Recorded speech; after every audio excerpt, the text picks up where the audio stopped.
Hello everyone, আসসালামু আলাইকুম। আমি মোহাম্মদ শামসুল আরিফিন ফ্রম ভিভো বাংলাদেশ। আজকে আমি কথা বলবো ভিভো Y28 এই ফোনটির ডিজাইন পার্ট নিয়ে। তো চলুন দেখে নিয়ে যাক ফোনটির ডিজাইন কি কি থাকছে। ফোনটির ডিজাইন পার্টে যদি কথা বলতে হয় তাহলে প্রথমে বলতে হবে এর ট্রেন্ডি কালার অ্যাপিয়ারেন্স নিয়ে।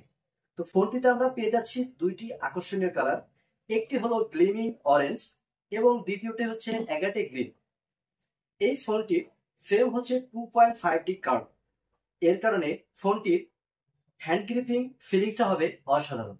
এবং এই ফোনটিতে যে ফ্রেমটা ইউজ করা হয়েছে এটা হলো মেটালিক হাই গ্লোসি, যা দেখতে আপনার ফোনটিকে করেছে অসাধারণ এবং হ্যান্ড গ্রিপকে করেছে আরো স্মুথ।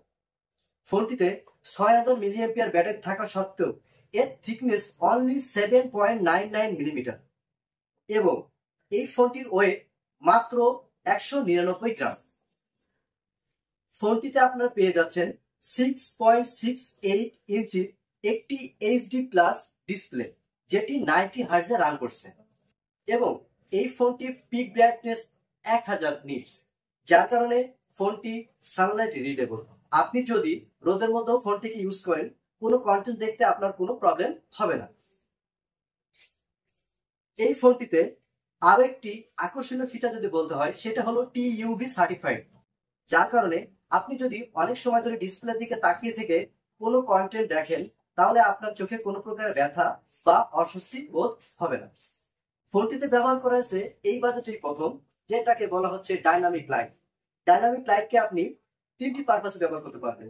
ফোনটিতে নোটিফিকেশন বা কল এলে এটা আপনাকে সংকেত দিবে এবং আপনি যদি টাইমার দিয়ে ছবি তুলতে পছন্দ করেন তাহলে এটাকে আপনাকে টিপের মাধ্যমে সংকেত দিবে যে ছবিটি কখন উঠছে।